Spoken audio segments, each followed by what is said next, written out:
Él es el secretario general del sindicato del Limón, el Sutil, ¿sí? También es el sindicato regional de trabajadores del Orden Nacional de Trabajadores del Limón, es el secretario, ¿sí? Y el presidente de la Cooperativa de Limoneros y presidente de la Mutual de Limoneros. Tiene muchísimos cargos este señor. Sí. Sí. No estamos acostumbrados a que gente con tanto cargo esté aquí en el estudio.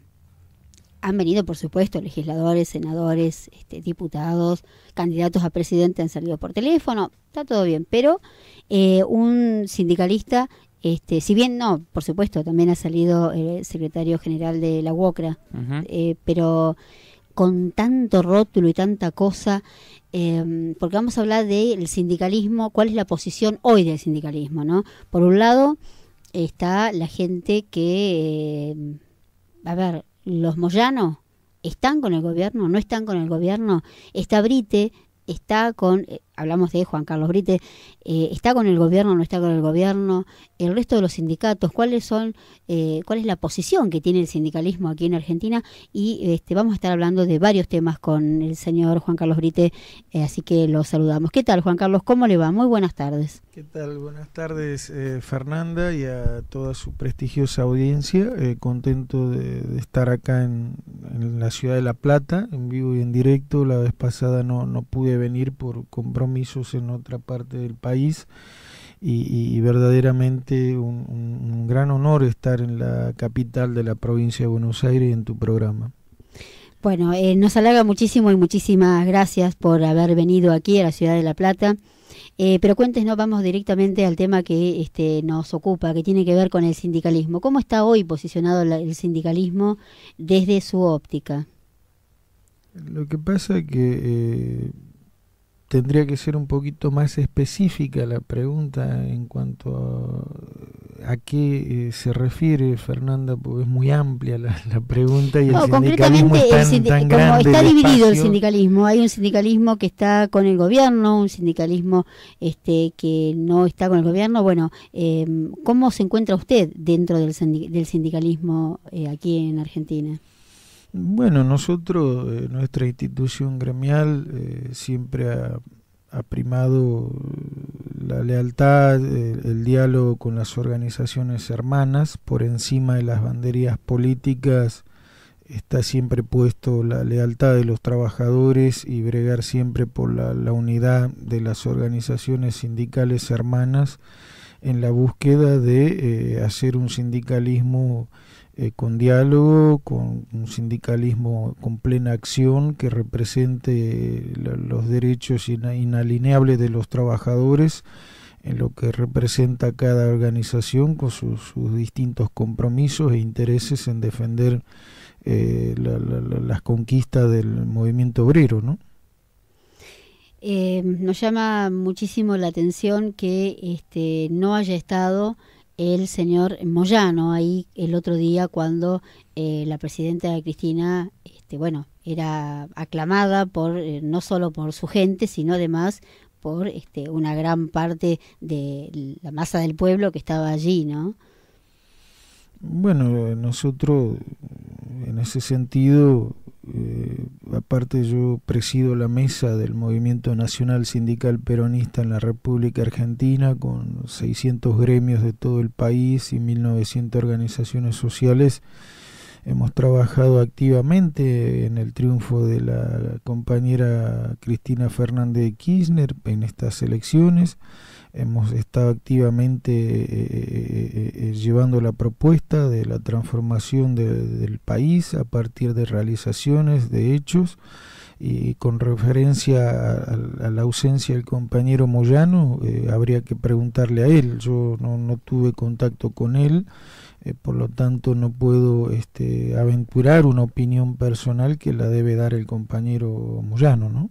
Sí, no, está bien, pero por ahí alguna observación desde dentro, siempre uno guarda alguna opinión. Era eso lo que estaba preguntando, ¿cuál era su opinión? Yo creo que el compañero Moyano es un cuadro brillante del sindicalismo argentino, un hombre que que en su gremio nadie le puede discutir que ha sido un hombre que ha transformado la realidad de camioneros estos últimos 20 años, en una gestión pletórica de realizaciones y de hechos.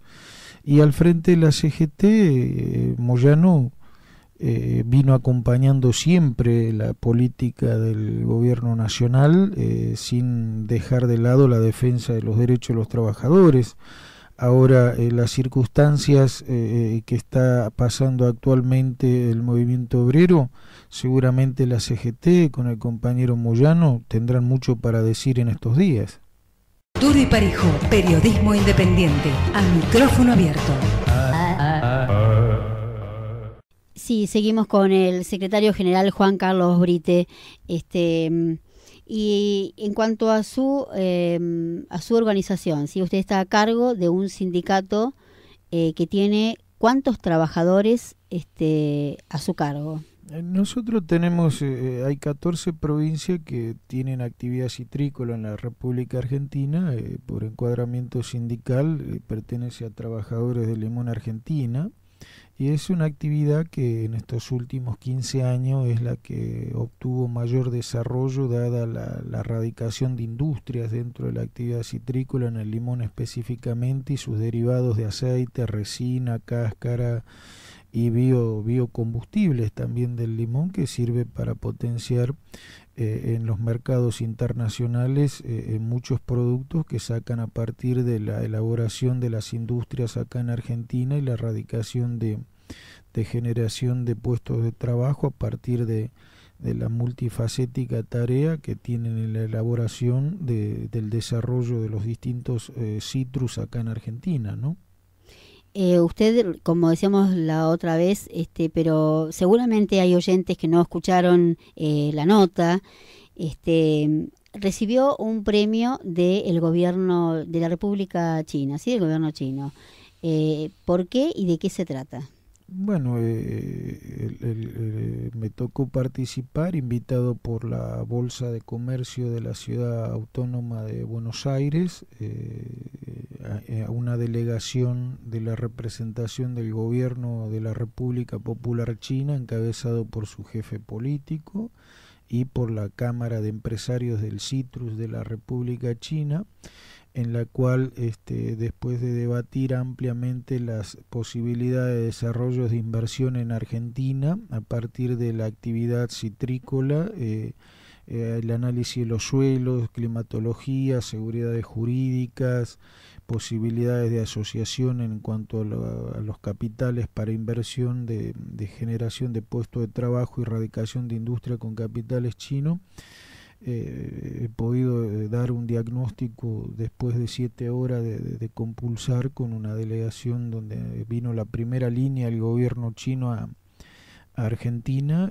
Me honraron con un premio que es de la Guardia Roja del Ejército Popular Chino, que es la máxima distinción que entrega el gobierno de China a referentes que no sean propios de su país, sino de otros países. Así que en nombre de los millones de trabajadores del limón Argentina, me siento orgulloso de que la comunidad internacional nos haya distinguido, a quien le habla en representación de hombres y mujeres de la actividad, con un galardón que me llena de orgullo como trabajador y como argentino.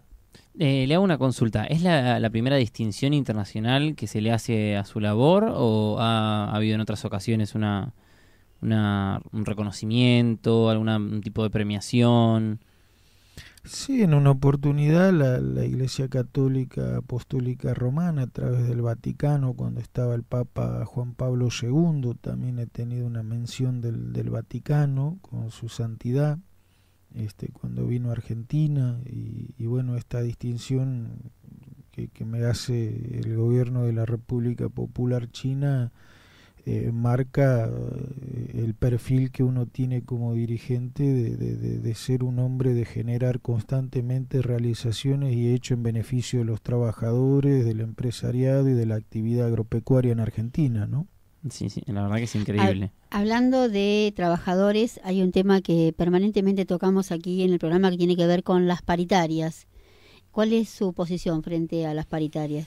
Y nosotros siempre en ese sentido hemos tenido posiciones irrenunciables en cuanto a la defensa de los derechos de los trabajadores, que solo un salario digno hace feliz a un trabajador, ¿no? En ese sentido siempre hemos ido con los planes de lucha a últimas consecuencias, reivindicando los derechos irrenunciables que debe tener todo trabajador, que es un salario digno de acorde a la productividad que tiene nuestra actividad, que es muy rentable ya que se exporta en dólares y en euros al mundo. Entonces no podemos tener trabajadores con necesidades cuando estamos generando millones de dólares en el Producto Bruto Interno Nacional a través del comercio y derivados de nuestra actividad. Entonces siempre hemos sido muy firmes. Quien le habla, que está hace 25 años al frente del sindicato, siempre por el voto libre y democrático de los trabajadores, ha sido porque siempre hemos estado a la cabeza de todos los planes de lucha en los reclamos de las reivindicaciones salariales para hombres y mujeres de nuestra actividad citrícola en Argentina. Duro y parejo, periodismo independiente, a micrófono abierto. Vamos directamente con el secretario general del SUTIL, del Sindicato del Limón, que está aquí en nuestros estudios, es el señor Juan Carlos Brite. Tocamos muchísimos temas y ahora quisiera preguntarle, Brite, ¿qué es lo próximo que viene? A ver, Brite, ¿qué? Brite diputado, Brite senador, Brite gobernador, Brite presidente, Brite, ¿qué viene? Yo la verdad, Fernanda, siempre en mi vida, desde mi niñez, pues yo trabajé desde los 4 años de edad como cosechero golondrina con mi familia, después fui delegado gremial, secretario general, secretario de CGT Tucumán, secretario del Noroeste Argentino de Vivienda, miembro de CGT Nacional. Armé el sindicato de limoneros en toda la República Argentina, en 14 provincias donde se desarrolla hoy la actividad actual. Me pusieron al frente los compañeros de la Mutual, armé la cooperativa, armé la obra social de los trabajadores de limón. Vale decir, toda mi vida me he dedicado a construir en pos y para los trabajadores a los cuales yo represento. En mi vida hice un apostolado en la defensa de los derechos de los trabajadores. Yo siempre me he puesto en la mano de los compañeros, de las compañeras, que a través de su voto siempre me han respaldado mi gestión y mi acción en función de lo que uno pueda desarrollar y aportar en función de los derechos de los trabajadores.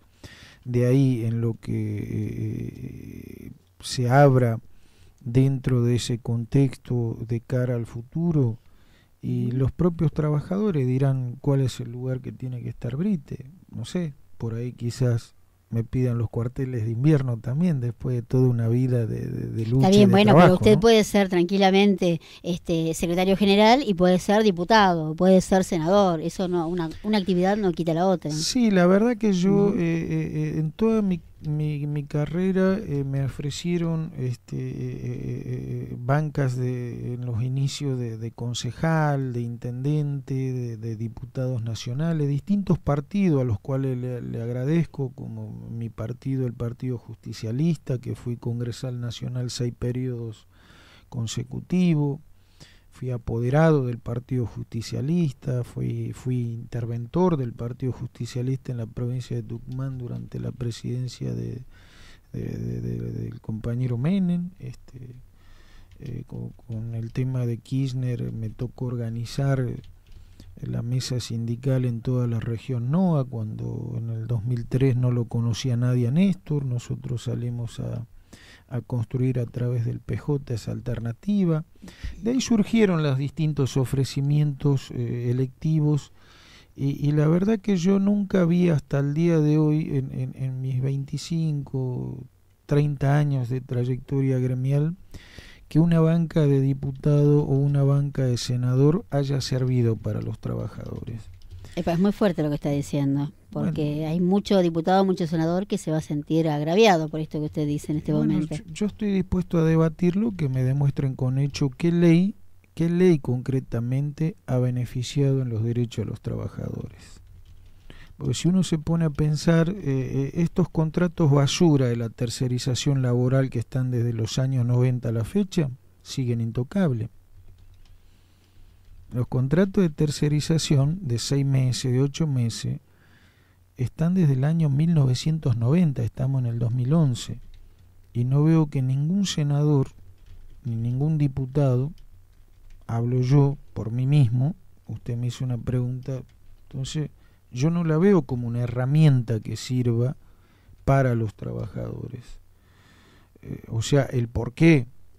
Creo que el tema de las bancas, de la Cámara de Diputados, de senadores, representan intereses tan diversos que se hace imposible sostener un acuerdo en una comisión y por ende siempre queda relegado los trabajadores. Entonces, yo ese mecanismo al menos no lo veo viable para mí, ni una banca de diputado ni de senador, porque no he visto que haya aportado nada en función de los derechos de los trabajadores, ¿no? Sí, me quedé pensando porque mucho, como le decía recién, hay algunas leyes que evidentemente no están siendo tenidas en cuenta. A mí me preocupa mucho, y acá insisto, en la ciudad de La Plata, con las paritarias de los trabajadores municipales, que bueno, están cobrando 900 pesos, 1.300, y un trabajador municipal, padre de familia, ¿cómo hace para llevar adelante a su familia con ese sueldo? Es imposible, ¿no? Bueno, entonces sí entiendo en esta parte lo que usted está planteando, que algunas leyes que aún existen y están dormidas, planchadas en legislatura, bueno, tendrán que despertarlas los legisladores, y hay otras leyes que realmente sí sirven. Ahora, ¿usted se ve como legislador? Yo, Fernanda, en este contexto no quiero ser cómplice de ese silencio. O sea, para ser político, yo siempre dije que tiene que nacer uno para ser político.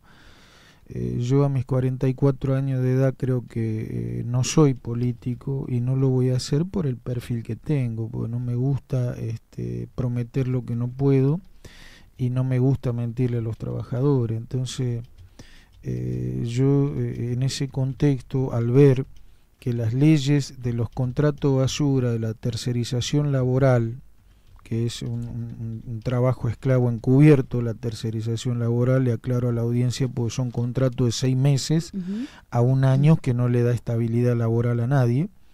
Entonces, toda esa precariedad laboral, si no han sido modificadas por la Comisión de Trabajo de la Cámara de Diputados de la Nación, y por ende el Senado no lo va a tratar, yo creo que para sumar un número más, la Cámara a mí personalmente no me dice nada. ¿Qué opina de las cooperativas usted? Yo las cooperativas creo que es un instrumento, una herramienta importante en función de que despliegan una actividad recreativa laboral de base en las distintas actividades. Es una herramienta, una cooperativa es una herramienta de trabajo, ¿no? Bueno, acá un oyente dice, si es sindicalista, ¿cómo es que está en el Partido Justicialista? Que no beneficia a los trabajadores. Esto lo dice un oyente llamado Guillermo, ¿sí? Perdón, ¿me la podría reiterar? Pues no entiendo. Sí, si es sindicalista, ¿cómo es que está en el Partido Justicialista? Que no beneficia a los trabajadores, ¿sí? Guillermo, a ver, un oyente. Guillermo, yo soy justicialista de nacimiento, la doctrina justicialista lo dice claramente con los valores inquebrantables que sostiene el justicialismo, que son el trabajo, la economía social, los derechos individuales, las libertades de las personas, los derechos humanos, la garantía de que todo argentino debe tener un trabajo digno para poder realizarse en una sociedad digna y justa, y esas banderas del humanismo, que son las herramientas de respetar a cada hombre y a cada mujer, sea cual fuera su condición social o religiosa, es la que el justicialismo sostiene como doctrina. No encuentro otra doctrina que sea más abarcativa de la realidad de los hombres, que apunte a un equilibrio justo en esta sociedad, más digno que el justicialismo en su esencia. Que de ahí se le aplique o no a la doctrina, o que algunos dirigentes miren para el costado algunas cosas, pasa por otro lado, no es porque la doctrina del justicialismo no sea buena. Repito, para mí, de acuerdo a todo lo que yo he vivido y me he formado en la doctrina justicialista, la bandera que es inquebrantable es la de la solidaridad. Yo el otro día, el día de las elecciones, pasé por un local de peronismo militante, y siempre me gusta intercambiar, paso como uno más a la sede, y le digo a los chicos: mirá, discúlpame, no sabes, no tenés esto que necesito porque está todo cerrado. Me dice: no, pero no está el encargado del local. Y le digo: hijo, yo ya tengo 45 años de edad, y la bandera que lo distingue al peronismo por encima de cualquier otro partido es la solidaridad. Así que cuando venga un compañero y toque el timbre, aunque sea el vaso de agua, el vaso de café tiene que estar siempre por delante, si es auténticamente un justicialista bien nacido, que interpreta la doctrina del justicialismo, ¿no? Usted está hablando de la interpretación del justicialismo. ¿El kirchnerismo interpretó el justicialismo? Yo creo que Néstor ha sido y es un gran intérprete de la necesidad del pueblo argentino. Cuando dice ¿por qué dice eso? Néstor Carlos Kirchner. Está bien, bueno, pero no está, no sigue siendo. Habla por el legado político. Yo digo que está más vigente que nunca, porque me refiero al ideario de Néstor Carlos Kirchner, al ideario, al sueño. ¿Qué soñó Carlos Kirchner cuando buscó la presidencia de la República? Cuando habla del ideario, usted, digamos, hablando del legado político, ¿usted cree que está más representado en aquellos funcionarios y pares políticos que estuvieron con él en su gestión, o más en los jóvenes hoy en día? Yo creo que el ideario de Néstor Carlos Kirchner perfeccionó a la doctrina justicialista, porque Carlos Kirchner actualizó a la realidad moderna de la Argentina de hoy las banderas inquebrantables del justicialismo. Y yo creo que Néstor hizo lo mismo que Perón. El legado de él lo dejó en manos del pueblo argentino, ese ideario de buscar la equidad social, de buscar el trabajo, de buscar la producción, de abrirle a la Argentina al mundo, de buscar puentes de exportación para generar valor agregado, de la obra pública que hizo el doctor Kirchner, que es fabulosa, no la hizo ningún otro gobierno desde 1816 a la fecha. Si hablamos de ruta, de escuelas, de CAPS, de centros maternos infantiles, de reactivar los ferrocarriles, de las obras de gas, las obras de agua potable. Yo recién hablaba fuera de off con Fernanda de lo que se hizo acá en los barrios periféricos de La Plata, que obviamente que van a seguir ganando los compañeros justicialistas o kirchneristas, como lo denominen, porque están haciendo realidad las necesidades del pueblo. Entonces uno hay que acompañar, siempre dijo Perón, el pueblo no se equivoca, y acá el pueblo, cuando votó en forma contundente a la presidenta de la Nación, al gobernador Scioli, a los intendentes, votó una gestión, votó obras, votaron realizaciones. Yo la crucé a Lilita antes de la elección ahí en Avenida de Mayo y 9 de Julio, y le dije: Lilita, la gente no te cree porque las palabras ya no son creíbles ante los hechos tan palpables que ha dado esta gestión de gobierno que la encabeza hoy con el legado que le dejó el doctor Néstor Carlos Kirchner, la presidenta Cristina Fernández Kirchner, acompañada por toda una gestión comprometida de dirigentes, porque no es la presidenta sola, ¿no? ¿El doctor Kirchner que a la doctora Cristina Fernández? Yo separo las cosas. Acá el constructor, el que idealizó, el que desarrolló, el que puso las bases, es el doctor Néstor Carlos Kirchner.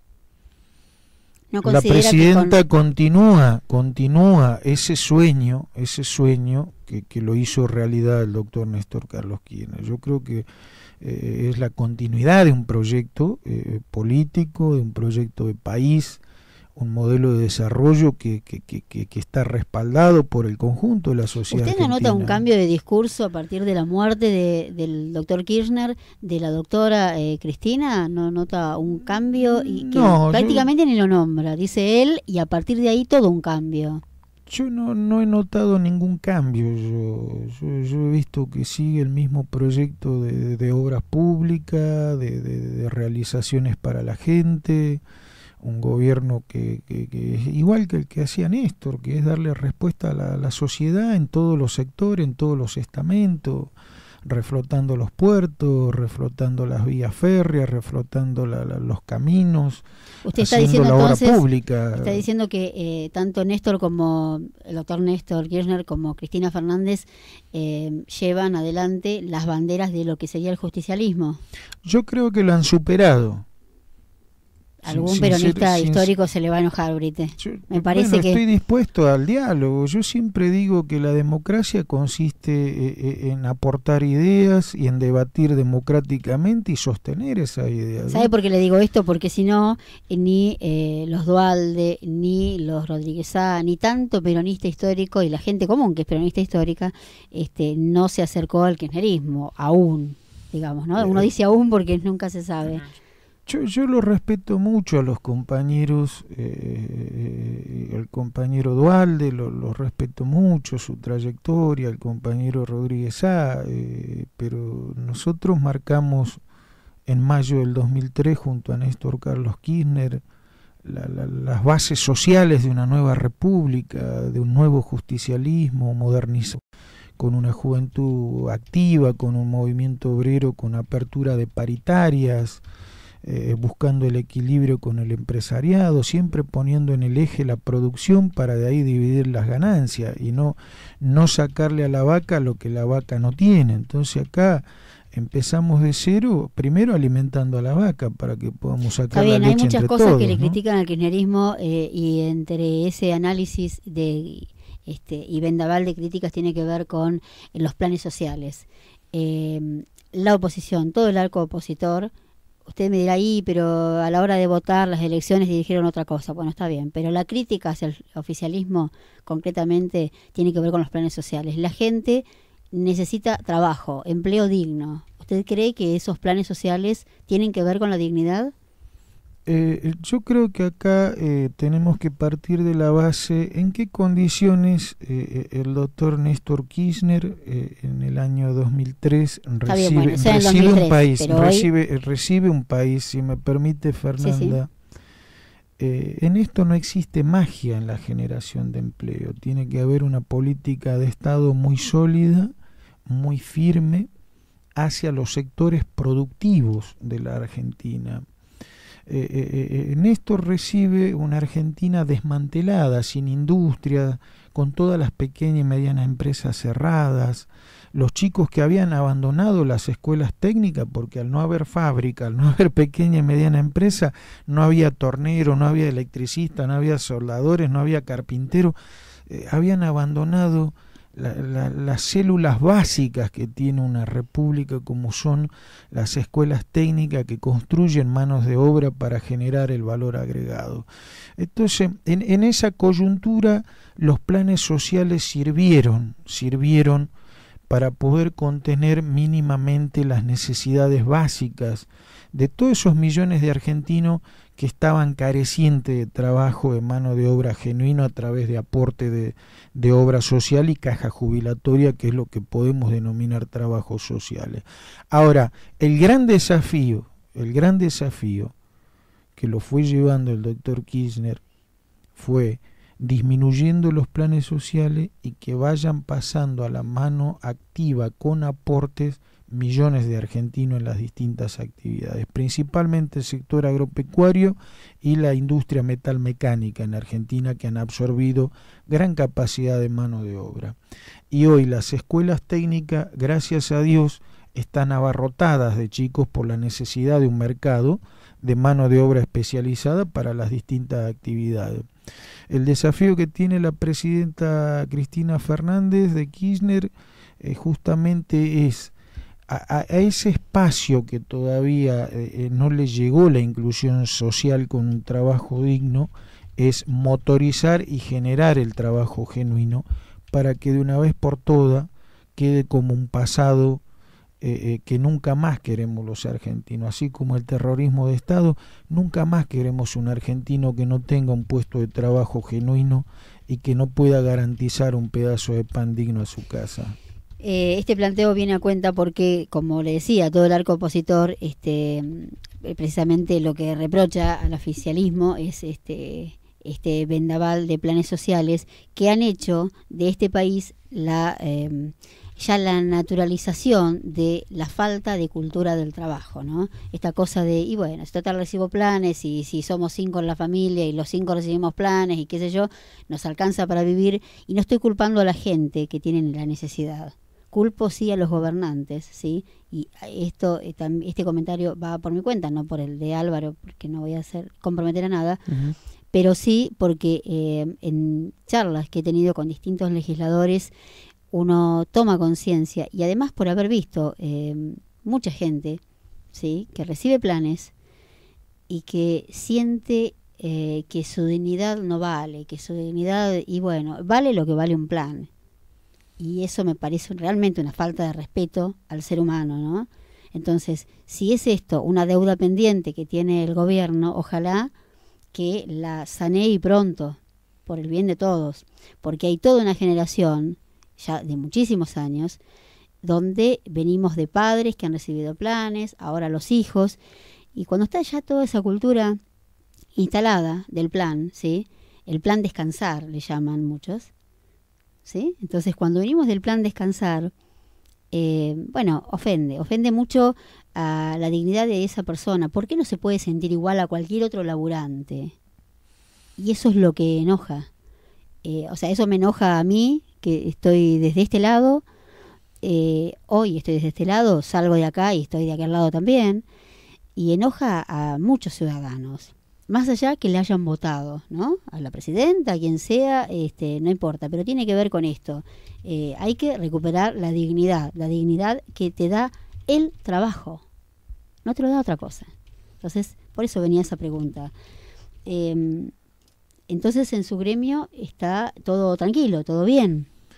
Yo le vuelvo a reiterar, Fernanda, cuando nosotros en el año 80 generamos esta gestión en el gremio, había un 90% de trabajo en negro en la actividad nuestra. Muchísimo.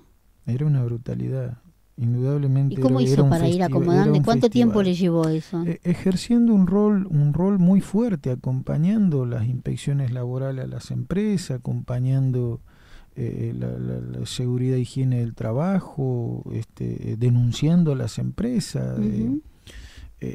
Todo esto ha tenido un costo enorme, no solo en quien le habla, porque he sido fruto de todo tipo de calumnia por el solo hecho de denunciar la contaminación industrial que afecta a la piel y la respiración de las personas, porque no se estaban cumpliendo con las medidas de higiene y seguridad para los trabajadores.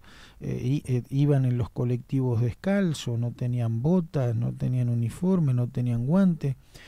Nosotros hemos tenido, a partir de una lucha muy muy fuerte en resguardar los derechos. Y ¿Iban descalzos a trabajar? Pero seguro que sí, y está en la foto en todas las páginas de internet, lo que era la actividad limonera. Por eso yo, entre ser amigo de los empresarios y ser leal, con lealtad absoluta a los trabajadores, prefiero tomar una taza de mate cocido en mi casa tranquilo que estar brindando un champán cuando algún compañero está con necesidad en su casa.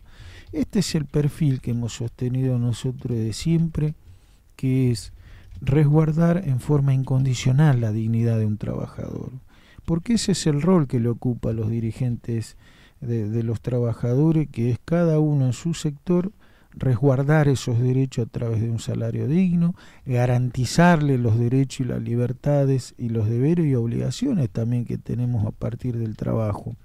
Entonces, ¿cuánto gana promedio un trabajador en la recolección, o cómo es un trabajo permanente? Bueno, la categoría salarial más baja hoy está en 3.800 pesos de bolsillo. La escala más baja, que es la del cosechero del limón. Porque después tenés de empaque, tenés de fábrica, de industria, administrativo, tercerizado y de cooperativas, que son las distintas escalas laborales que tiene la actividad. El más bajo está a 3.800 de bolsillo.